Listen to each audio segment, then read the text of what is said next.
prazer estar aqui com vocês nesse webinar. A gente vai falar sobre as atualizações da NR1. E aí a gente tem que preparar, né, as empresas para essa regulamentação. Agora de manhã eu estou aqui com o Data. O Data é um parceiro nosso na Estar Bem. Ele é o fundador e o CEO da GBAN, que é uma empresa que trabalha com saúde e segurança do trabalho. E aí a gente vai passar agora os próximos 60 minutos conversando com vocês sobre as atualizações da NR1. Bom dia a todos, é um prazer estar aqui com vocês.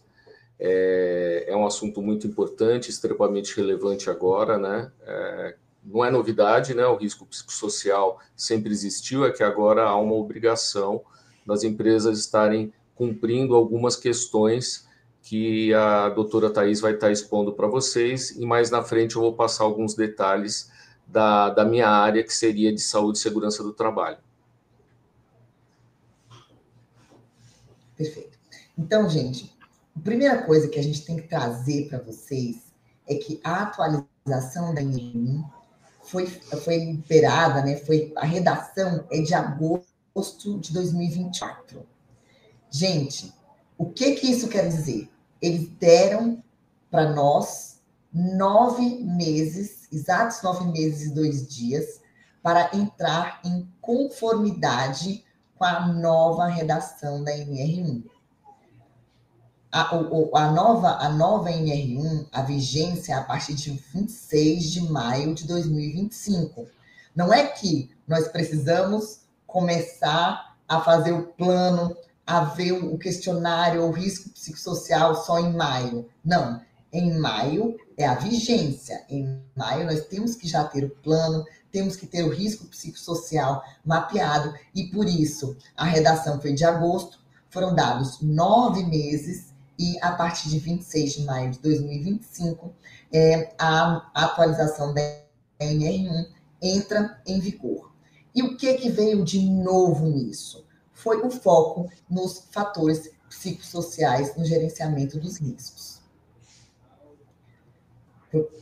Então, o que é a NR1? Gente, a NR1 é a sigla da norma regulamentadora número 1, que ela estabelece as disposições gerais de segurança e saúde no trabalho. Qual que foi a atualização? A obrigatoriedade de mapear e gerenciar os riscos psicossociais. E aí a gente começou a falar muito sobre risco psicossocial a partir de agosto, porque nós vamos ter que ter um novo olhar para aqueles riscos que já eram habituais, e agora nós temos os riscos psicossociais. Então, quais são esses riscos? Bom, são os fatores no ambiente de trabalho que podem causar danos ao bem-estar emocional do colaborador. Então, quais são os exemplos? Carga de trabalho excessiva, insegurança no emprego, assédio moral e sexual, falta de apoio social e longas jornadas e falta de flexibilidade. Esses são os exemplos dos riscos psicossociais que têm que estar mapeados, tem que ter planos de ação, tem que ser gerenciados a partir de maio de 2025. Então, e o que acontece, gente, quando a gente negligencia esses riscos? Bom, para a empresa, a gente tem um aumento de acidentes, tem os processos trabalhistas, tem a perda de talentos, e também a gente vai ter as multas, né? Que é muito complicado isso no cenário da empresa. E para os colaboradores? Bom, os riscos psicossociais, eles trazem problemas de saúde mental e, consequentemente, saúde física, burnout, diminuição de satisfação e engajamento. Então, a partir de maio de 2025, a nova redação da NR1, ela ampliou a abordagem de saúde e segurança do trabalho, incorporando os riscos psicossociais. Então, principais mudanças: integração dos riscos psicossociais nas análises de risco, a obrigatoriedade das empresas de mapear e gerenciar fatores de risco que afetam a saúde psicológica, e a inclusão de avaliação contínua e preventiva desses riscos, envolvendo os colaboradores quanto à gestão. Então, gente, o que é responsabilidade da empresa? Então, em maio de 2025, é responsabilidade da empresa evitar e eliminar os perigos ocupacionais, e aí os psicossociais, identificar os perigos e lesões potenciais, avaliar e classificar os riscos ocupacionais e implementar medidas de prevenção e monitorar continuamente os riscos. Isso é tudo obrigatório em relação agora também aos riscos psicossociais, além dos riscos habituais em que já eram mapeados.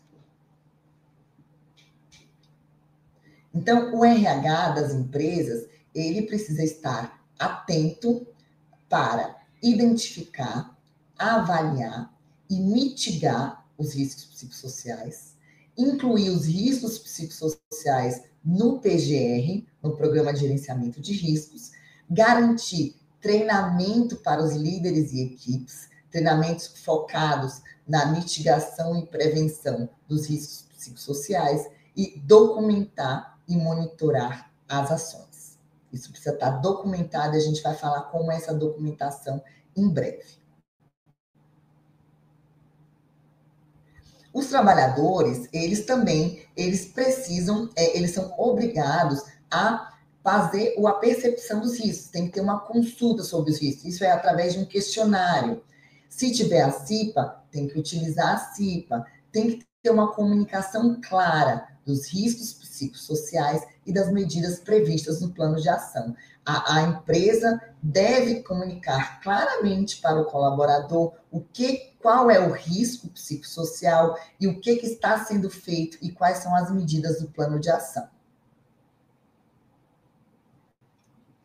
Bom, então agora é a parte que o pessoal mais quer saber, né? A gente sabe que o risco social, ele está em vigor a partir de maio de 2025, e mais uma vez eu falo aqui, a lei, né, a redação é de agosto, então nós todos tivemos 9 meses para entrar em conformidade com a NR1. O que nós vamos fazer agora? A primeira parte é mapear o risco psicossocial. Então, a gente pode mapear o risco psicossocial através de entrevistas, pesquisas de clima. A gente está aqui na Estar Bem, nós usamos os questionários. Então, nós temos questionários validados para fazer, para verificar qual que é o risco psicossocial daquela empresa. Então, nós temos que identificar os fatores de risco e proteção e construir um plano de ação. O próximo. Bom, a avaliação do risco, gente, ele é um processo contínuo, que deve ser revisto a cada 2 anos ou em situações específicas. Quais são as situações específicas?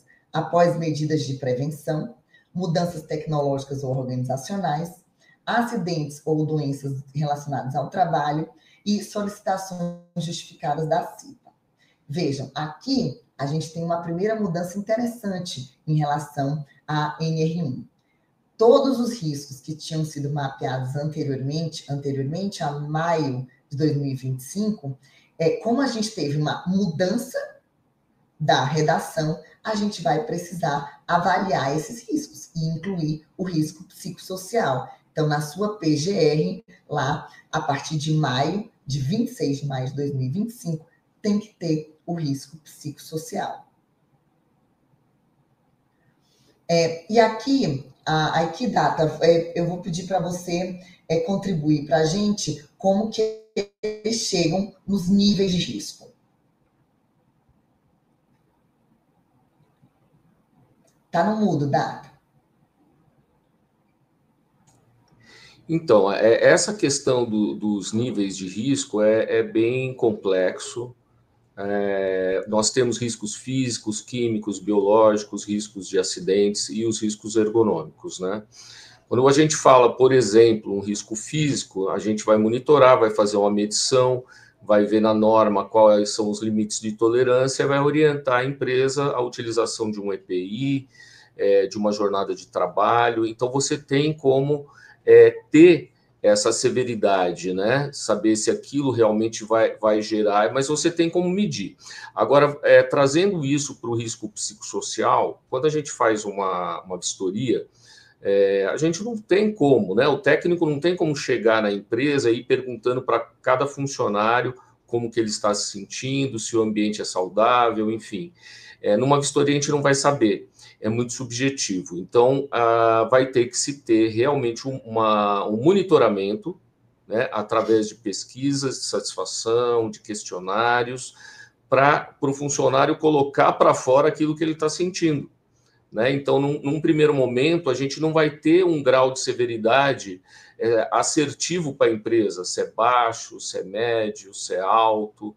Né? Então, a gente vai depender realmente de uma análise mais profunda, né, para poder alimentar o PGR, principalmente, que é o Programa de Gerenciamento de Risco, com as medidas que a empresa está adotando e que devem ser contínuas para manter o ambiente saudável. Né? Então, o que a gente até fala aqui em algumas reuniões com clientes, né, inclusive com a Estar Bem, que nós estamos definindo o risco inicial do psicossocial como um risco médio, né, que é um risco que existe no ambiente de trabalho, mas que ele deve ser controlado.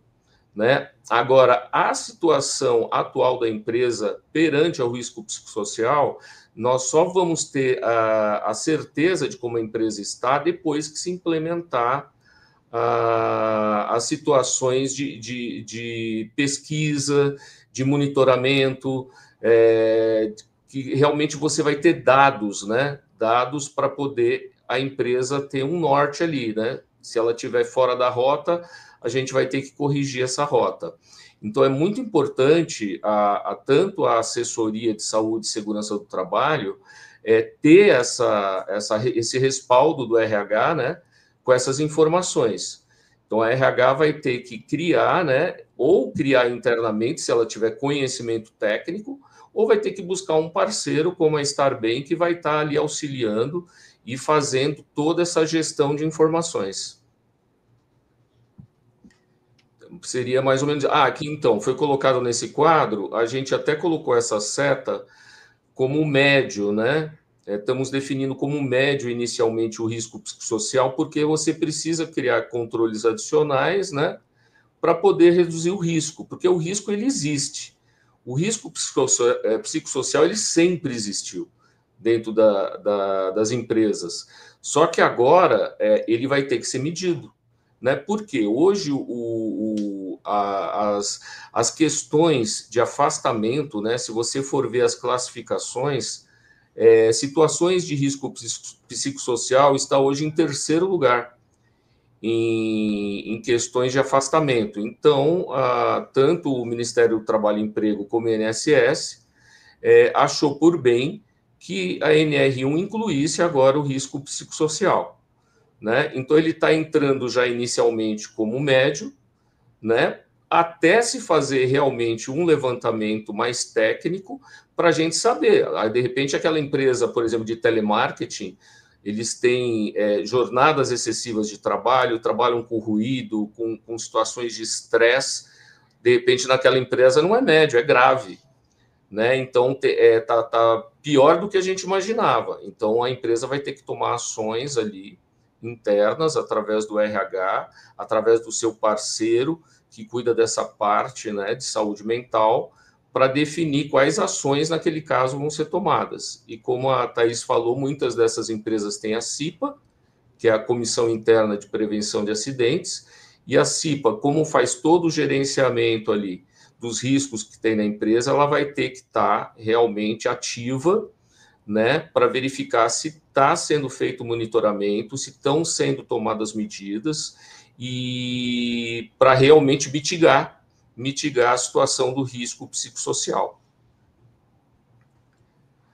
Aí nesse quadro também isso aí, só para vocês entenderem, é uma matriz de risco, tá? Então, todo o risco que é medido na empresa, o técnico de segurança ele vai definir a categoria de probabilidade, né, que pode ocorrer dentro do ambiente de trabalho e o grau de severidade.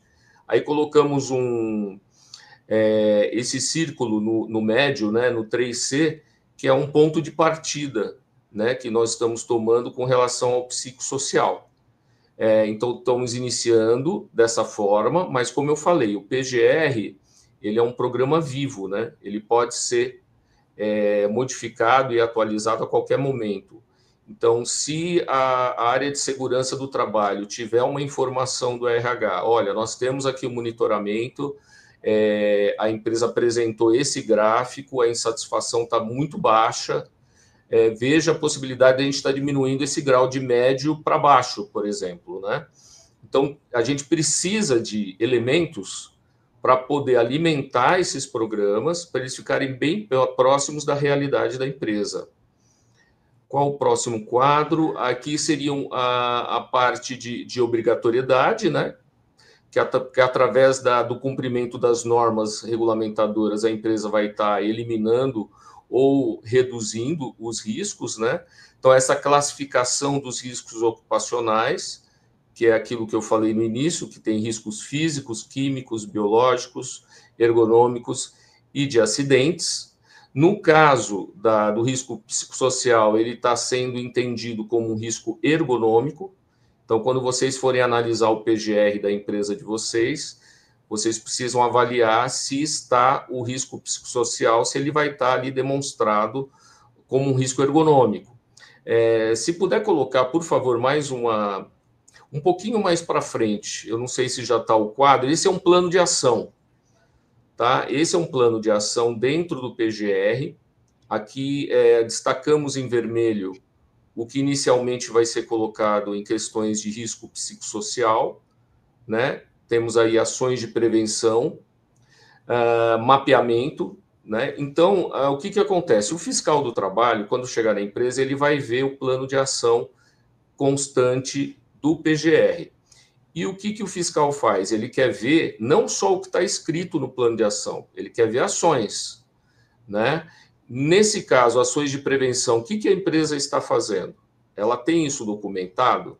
Quando que ela fez? Qual é a periodicidade que ela está fazendo? Quais são os resultados? Através desses resultados, quais ações estão sendo tomadas?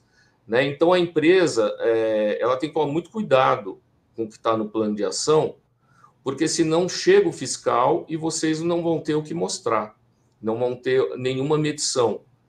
Então, é o que a gente tem muito essa questão na hora que fazemos a visita na empresa, de alertar o responsável legal da empresa, a diretoria, quem realmente toma ação, que não adianta a gente apresentar um trabalho, fazer uma vistoria, todo um trabalho de levantamento ambiental e a empresa engavetar o documento. Não, ela tem que realmente verificar, discutir, pode discutir com a gente da área de segurança do trabalho, por que está sendo pedido isso, baseado no que você está pedindo, como que eu devo, quais tomadas de ações eu devo tomar, a gente vai estar pronto para orientar. Lógico que existem situações que a gente depende de profissionais qualificados. Então, nessa parte psicossocial, a GBAN realmente vai direcionar essas questões de medição, de avaliação, de plano de ação focada em riscos psicossociais para estar bem, que sabemos que é uma empresa que tem expertise nisso. E, através dessa parceria, nós vamos melhorando o nosso PGR, vamos dando informações para o recursos humanos dos clientes, para que tenha realmente eficácia no que está sendo colocado na documentação. Tem um outro slide, se puder passar, por favor, um pouco mais para frente, esse que eu queria mostrar para vocês. É que cada área na empresa, que a gente chama de GHE, que é o Grupo Homogêneo de Exposição, ele tem um inventário de risco. Né? Nesse inventário de risco, você tem ali todas as classificações que existem para determinadas funções. Nesse caso específico, nós colocamos todos os riscos, até para vocês terem uma noção, e destacamos em vermelho o que seria a parte do risco psicossocial. Então, vocês já podem ver que no agente já está entrando em ergonômico, está ali em amarelo. Essas cores são convenções internacionais, tá? E ali vai tendo já o tipo de análise, que tem que ser quantitativa, por exemplo, né? Então, vai ter que quantificar, você vai ter que medir e vai ter que apresentar os resultados. Tem que ser feito o monitoramento, pesquisa interna, aonde no ambiente de trabalho, quais são os agravos à saúde? O burnout, os transtornos psicológicos diversos, que a própria doutora Thais já expôs para vocês. E depois vem a classificação do risco, que, como eu comentei, ele está entrando como médio inicialmente, mas ele pode mudar. Ele pode mudar para grave, para gravíssimo, como para baixo e para muito baixo. Mas a gente só vai mudar aqui depois de ter um monitoramento, tá? Então, não adianta a empresa falar, não, é muito baixo, o pessoal aqui é um ambiente super saudável, mas você tem essa medição? Não, não tenho. Então, a gente vai deixar como médio até realmente o RH, junto com o pessoal de liderança e da CIPA, apresentar um monitoramento para nós. A gente precisa ter esse plano de ação da área de saúde mental para a gente redefinir o inventário de risco dessa atividade. Basicamente é isso, né? Aqui o que estão colocando a tabela 24, né? Só para vocês saberem, então, muitos aqui são de RH e sabem que os riscos são enviados para o E-Social através de um evento que chama S2240. Então, só para deixar claro aqui para vocês, como o risco psicossocial está entrando no agente ergonômico, ele não é transmitido para o E-Social. Tá? Hoje, no E-Social, só são transmitidos riscos físicos, químicos, biológicos e que façam parte da tabela 24 do E-Social. Tá? Então, nesse primeiro momento, a empresa não precisa se preocupar em transmitir esse risco psicossocial, até porque todos têm. Né? Então, qual é o risco que a empresa tem? Ela começar a ter denúncia, funcionários que começam a entrar com denúncia de risco psicossocial na empresa, ou muitos afastamentos, o INSS vai ficar de olho, né? Para saber, a empresa X está com muito afastamento dessa parte psicossocial, a gente vai fazer uma fiscalização. Então, ele vai chegar na empresa e falar, olha, você está tendo muito afastamento, eu quero ver como está teu PGR, eu quero ver como que está as ações que você está tomando para entender por que a empresa está tendo tanto afastamento dessa área psicológica. Então, isso a empresa tem que ficar muito atenta, né? Até porque, às vezes, a empresa nem sabe, porque o funcionário ele é afastado, mas pela lei de sigilo médico, ele não é obrigado a falar para a empresa qual é o problema de saúde dele. Então, às vezes, a empresa nem sabe e tem hoje funcionários afastados nessa parte psicossocial. Que mais? Tipos de treinamento. Bom, aqui já seria essa parte de capacitação e treinamento, já é uma questão voltada para estar bem. A Thais pode explicar melhor para vocês. Tá, obrigada, Data. Então, gente, só recapitulando, para a gente pensar aqui nos passos, né? Aqui na Estar Bem, nós temos a solução de saúde mental, que vai entregar não só o questionário, então a gente tem um questionário, a gente tem uma equipe técnica que buscou a validação de um questionário da Estar Bem. Nós temos o plano de ação, a gente vai ter o diagnóstico, então, aqueles colaboradores, eles preenchem um questionário, dali é gerado um risco psicossocial, esse risco psicossocial é feito um diagnóstico, a gente entrega esse relatório para a empresa, e juntamente com esse relatório diagnóstico, nós propomos um plano de ação, né? Um plano de ação para gerenciar e prevenir esses riscos psicossociais. E aqui a gente entrega para a empresa de saúde do trabalho, aqui no caso a GBAN é a nossa parceira, e eles vão botar no PGR e vão dar o segmento necessário. Mas vejam, toda empresa precisa ter uma pasta funcional em que tenha documentado o diagnóstico desse risco psicossocial, precisa ter o plano de ação e precisa ter as evidências de que esse plano de ação foi realizado. Então, por exemplo, você vai fazer um treinamento por EAD. Então, você tem que ter lá o registro dos logs, né?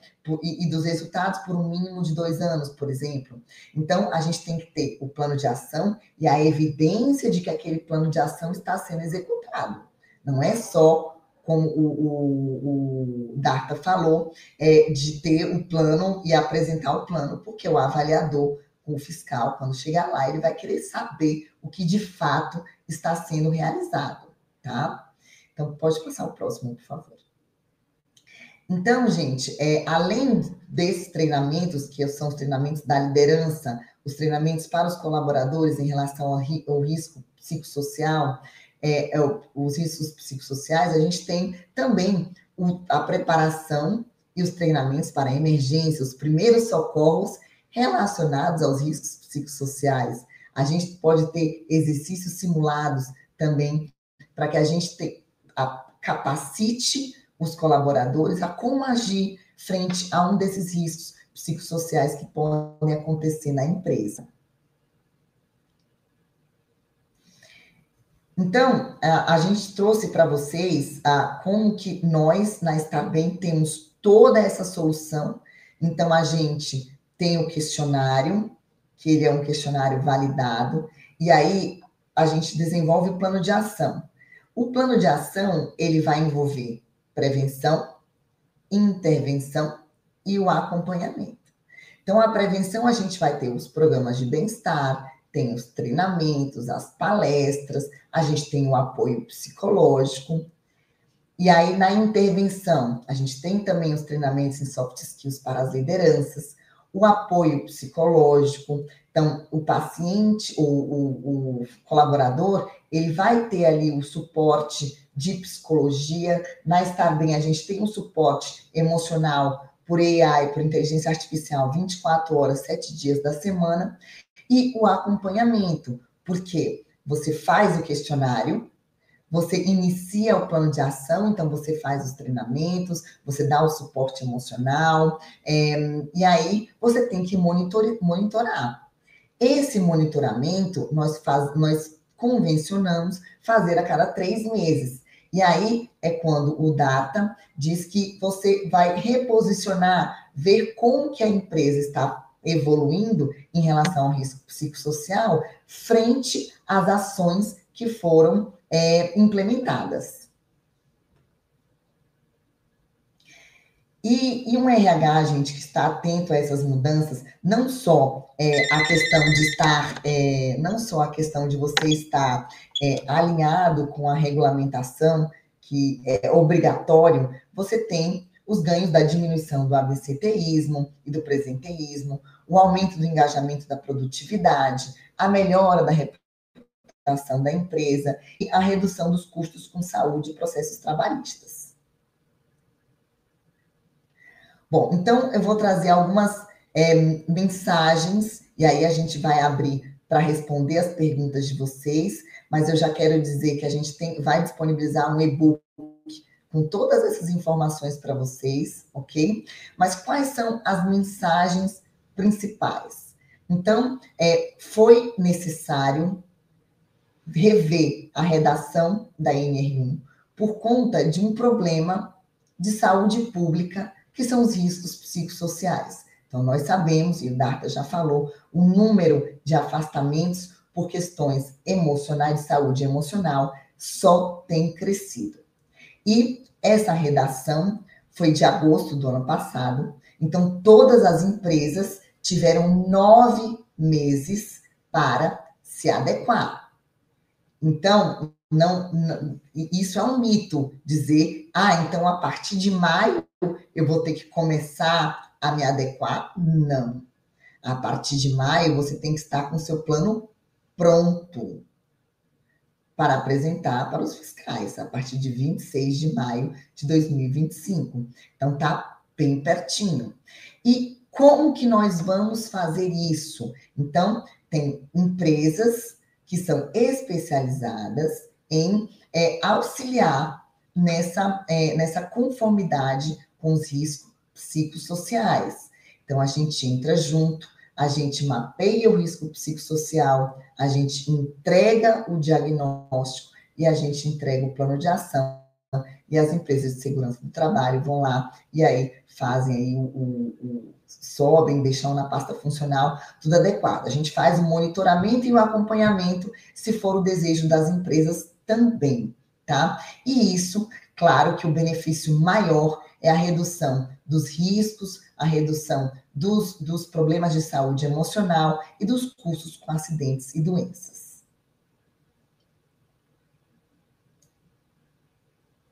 Bom, então, os nossos próximos passos aqui para a gente estar alinhado a NR1. Então, primeiro, assim, o engajamento. Todos têm que estar sensibilizados e alertas sobre a importância da NR1. Por onde começar? Vamos começar mapeando o risco psicossocial, para daí a gente criar estratégias, né, e treinamentos com um plano de ação, e o monitoramento através de KPIs e de rotina de revisões periódicas. Então, a Estabem, ela é uma parceira estratégica na gestão dos riscos psicossociais. Nós temos as soluções personalizadas para as empresas, através do mapeamento e avaliação do risco, a gestão completa do plano de ação e monitoramento, e a gente tem um suporte especializado, que são as consultorias, treinamentos, apoio psicológico e o suporte emocional. Mais uma vez, eu queria dizer para vocês que todos que se inscreveram nesse webinar receberão o nosso e-book com informações.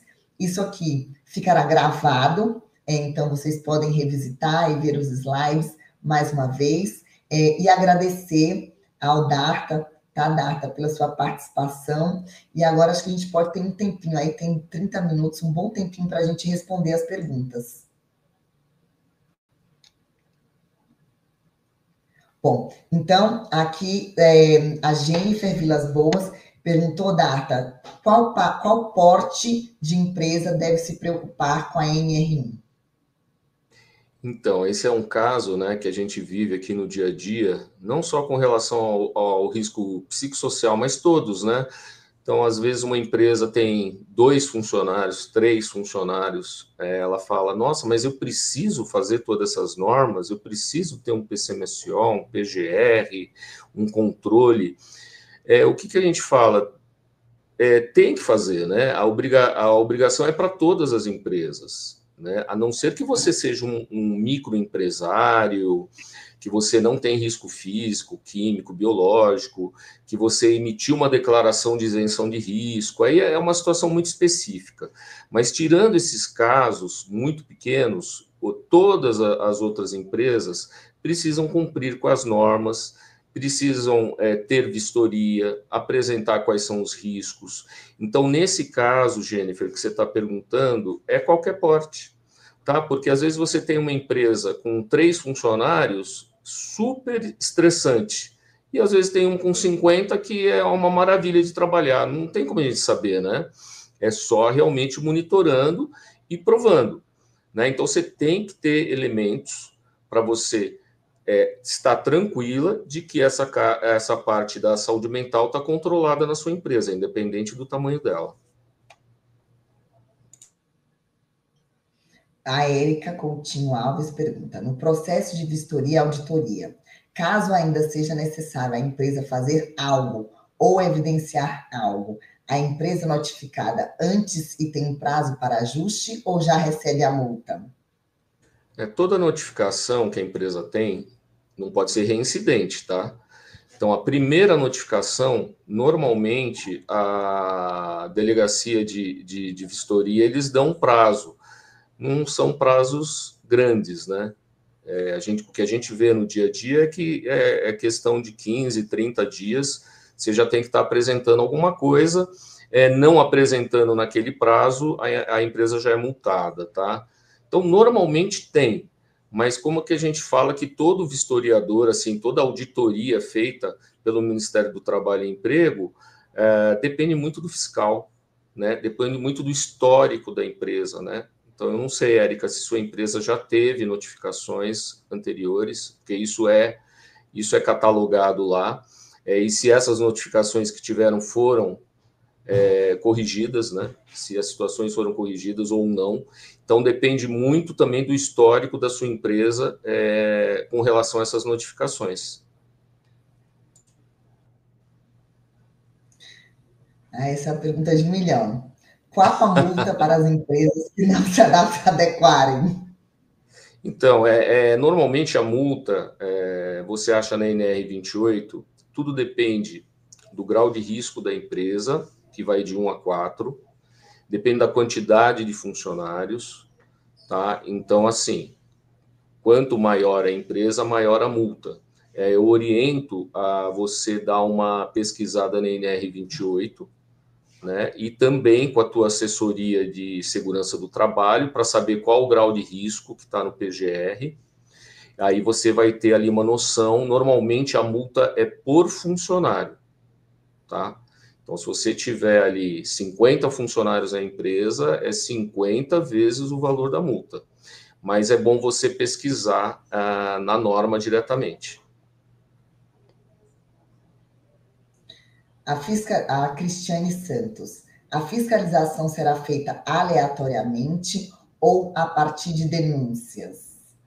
Olha, principalmente denúncia e como já está hoje os afastamentos, porque hoje o INSS ele já tem um mapa, né, das empresas com relação aos afastamentos. Então, se você tiver hoje já, vamos dizer, de 10 afastamentos que você tiver, 7 forem com relação, por exemplo, à área psicossocial, já está no radar deles. Então, a fiscalização ela vai pegar muito denúncia e afastamento, como estão os afastamentos e os próximos afastamentos que vierem a acontecer também. Muito bem, vamos para a próxima. Isionia Nascimento. Em relação aos terceirizados, como devemos monitorar? Então, aí é que é a questão, né? Porque você contrata um parceiro que vai colocar funcionários na sua empresa, né?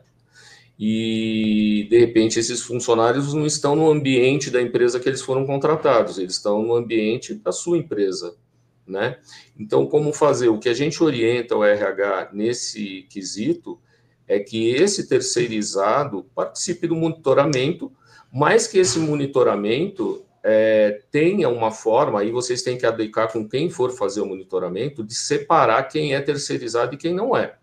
Então, você tem que ter ali um dashboard ali no final do monitoramento, falando, olha, aqui eu estou com essa situação dos meus funcionários CLT, que são daquela empresa, e eu tenho aqui, no monitoramento feito, eu tenho essa outra situação. Aí, dependendo do que esse pessoal terceirizado der de resposta nesse monitoramento, você tem que acionar o seu fornecedor e falar, olha, ele está no meu ambiente de trabalho, está apresentando isso. Aí são situações que normalmente a empresa tem CIPA, né? Quando tem esse tipo de situação, e aí vai ter que ter um contato da empresa de vocês com o terceirizado, para daí vocês tomarem juntos ali uma ação. Tem que ser feito em conjunto, não tem jeito. Edilson Barros Macedo. Como fica a situação das instituições públicas? Elas precisarão seguir e cumprir as mesmas regras? Sim, essas regras são válidas também para as instituições públicas. Tem que fazer um monitoramento, né? Precisa ver, dentro da instituição pública, normalmente, às vezes, tem uma convenção específica para aquela área, para aquela região, então precisa estar bem por dentro, né? Seria até interessante, além da norma, verificar nessa instituição se existe alguma normativa específica também para essa área, né? Aí só realmente fazendo uma pesquisa para poder te dar, Edilson, uma resposta assertiva, né? Se tem alguma situação diferente do que está na NR1. A Maria Cordeiro. Quando a empresa tem um programa de qualidade de vida, onde um dos pilares é a saúde mental, onde é realizada escutativa, palestras e treinamentos. Posso colocar esse programa no plano de ação no PGR e no PCMCO? Pode, se você tiver monitoramento. Não adianta você fazer uma palestra e não ter resultado, né? Eu sei que vocês devem ter aí já situações implementadas dentro da empresa, mas precisaria se analisar esses resultados e a forma que está sendo apresentado, e se através desses resultados estão tomando certas ações, porque como a doutora Thais falou, você tem que ter tudo documentado. Não adianta só você fazer um treinamento e não documentar isso. Então, você tem que saber qual foi o conteúdo programático do treinamento, qual tipo de profissional que deu esse treinamento, se ele é habilitado, quem foi treinado, o nome dessas pessoas, cópia do certificado. Então, você tem que ter todo esse material para poder ter ali a tua pastinha, pode ser até virtual, né, com tudo que está sendo feito. E aí sim, a empresa, né, de segurança do trabalho, ela tem que ser informada para poder colocar no plano de ação o que está sendo feito, né, para você casar as coisas, né? Então, tem um plano de ação e tem os resultados aqui. Então, sim, tem essa comunicação entre o que vocês estão fazendo e a documentação de SST. Maria, é muito bacana as empresas que elas já atuam, né, nessa prevenção da saúde mental. Só que a gente não pode esquecer que precisa ter o risco psicossocial mapeado. Então, você não pode só subir o plano, você tem que saber qual o seu risco. Ponto um. Ponto dois, isso que o Data falou. Você precisa primeiro ter um currículo. Quais são os treinamentos? Então, os treinamentos que eu estou fazendo, eles abrangem os riscos psicossociais? Ponto 2. Eu estou guardando os logs e os certificados numa pasta funcional, virtual, física. E aí sim a gente entrega isso para a empresa de segurança do trabalho, no caso a GBAN, e aí eles colocam lá no PGR todos isso como evidência de gerenciamento e mitigação de risco psicossocial. Tá bom? Andréa Pérez Mendes. Pesquisa de clima feita pela empresa pode ser uma das evidências sobre a questão do ambiente de trabalho? Entendo que não atende exatamente à SNR, mas pode ser um sugestivo positivo de um clima organizacional? Se o clima organizacional é bom ou ruim, ou dependendo da empresa? Então, aí é uma questão que tem que ter um profissional da área, né? Porque às vezes você pode usar, hoje é muito comum, todo mundo hoje vai para o chat GPT, né? Faz aí uma pesquisa para mim, para satisfação, enfim. Só que não tem um cuidado ali de um profissional, mesmo que tem já esse conhecimento, né, do risco psicossocial, até para saber se as perguntas estão sendo feitas corretamente, né?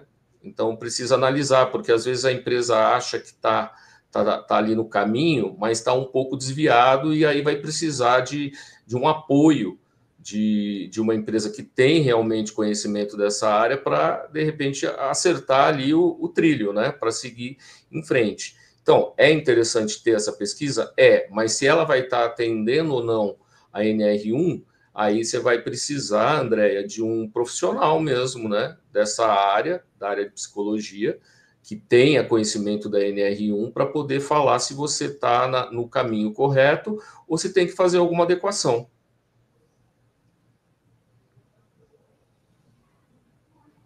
Josiane Dark. Como proceder com denúncias anônimas? Refazer a pesquisa antes do prazo de 3 meses?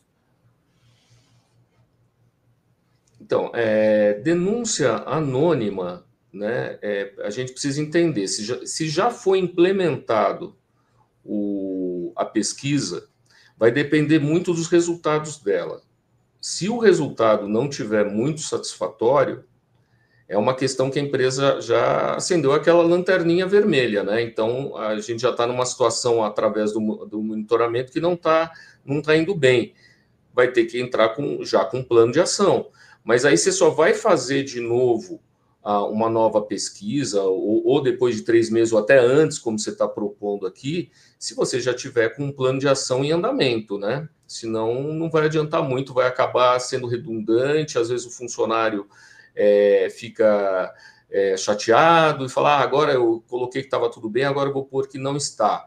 Então precisa tomar muito cuidado em também colocar essas pesquisas muito próximas uma da outra, né?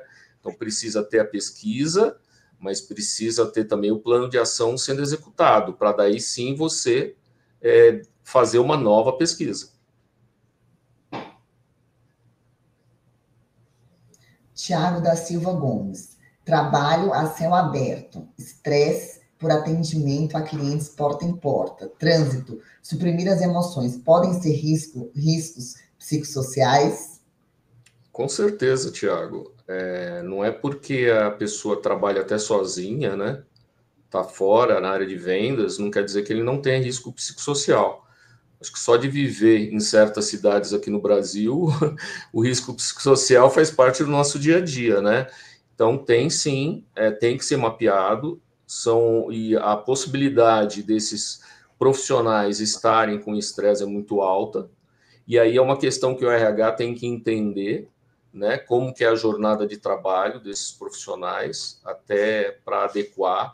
Então, na verdade, Tiago, assim, o risco psicossocial é como se a gente estivesse colocando um psicólogo para cada funcionário, de uma forma que ele coloque para fora o que ele está sentindo, né? Então, a partir do momento que o funcionário coloca para fora o que está sentindo, através de perguntas bem direcionadas, o profissional de psicologia ele tem ali um norte para poder orientar a empresa, né?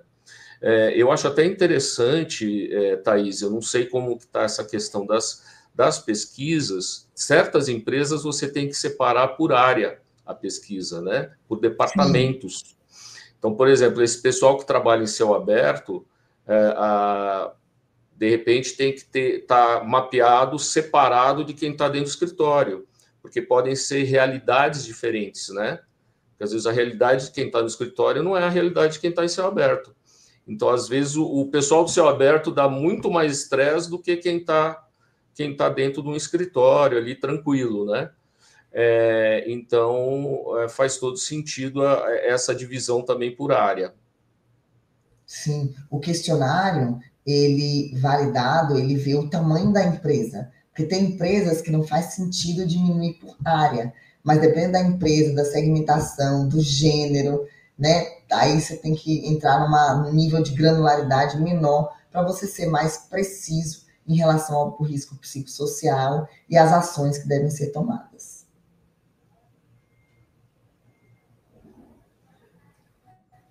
Roberta, como funciona a atuação com profissionais PJ?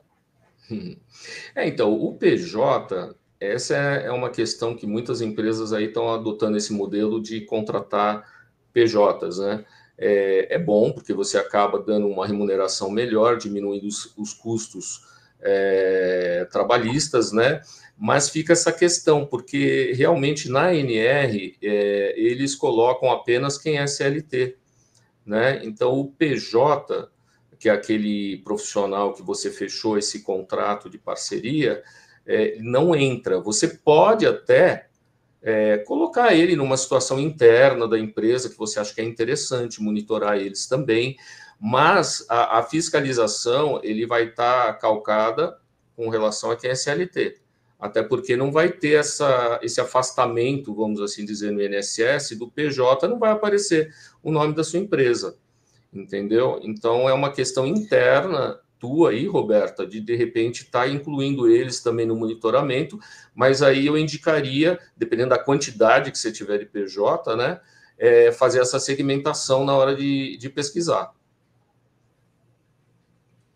E é bacana, né? Porque apesar do PJ não ter a obrigatoriedade da NR1, ele é responsabilidade da empresa contratante assegurar que todos os prestadores de serviço tenham os seus riscos psicossociais prevenidos, gerenciados, né? Então, a gente já tem uma empresa que contratou a Estar Bem para entrar em conformidade com o risco psicossocial, em que a gente fez essa segmentação do risco psicossocial do PJ, do CLT e do risco psicossocial da empresa de maneira geral, e é bem semelhante o risco psicossocial, que é o risco daquele ambiente que o colaborador está inserido. Mas em relação à NR1, como o Darta falou, ela é para os colaboradores regidos pelo sistema CLT.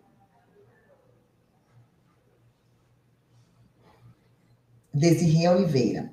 Nossa preocupação com como o colaborador vai entender na hora de responder o questionário, até que ponto é relacionado ao trabalho ou pessoal.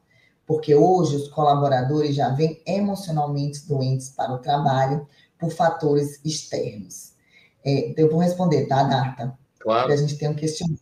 Veja, o questionário, ele é muito específico nas perguntas, em ter esse cuidado de não fazer com que os fatores pessoais interfiram nas respostas em relação ao risco psicossocial da empresa.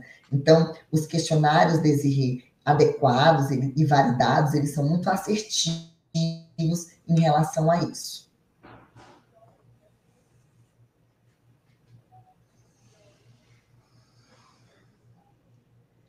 Carla Simone Rodrigues de Oliveira. Quanto ao que Roberta perguntou, entendo que se for incluído no nosso PGR e neste mapeamento do risco psicossocial, não pode caracterizar vínculo empregatício. Pelo que eu estou entendendo aqui, seria a questão do em relação PJ, ao será que PJ. é isso? Não, então, o que acontece, Isso. Carla? Você não vai colocar no PGR essa separação, né? Com relação ao PJ, Claro. até porque o PJ não entra no PGR. O PGR também não... Você não coloca o nome das pessoas, dos profissionais, nada. O PGR, ele pega por grupo homogêneo de exposição. Então, aquele pessoal que está no escritório, por exemplo, é um grupo homogêneo de exposição. E se você vai colocar ali os riscos e o plano de ação. Então, nem vai se mencionar em PGR a questão do PJ, é mais realmente o plano de ação e a existência do risco em cada atividade.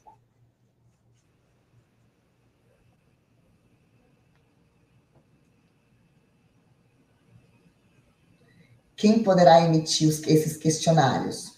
As empresas que tiverem o questionário validado. Aqui na Starbem nós temos o questionário, então o questionário é enviado para os colaboradores respondem, aí nós fazemos um diagnóstico baseado na resposta dos colaboradores, com risco psicossocial, e a partir daí a gente sugere o plano de ação.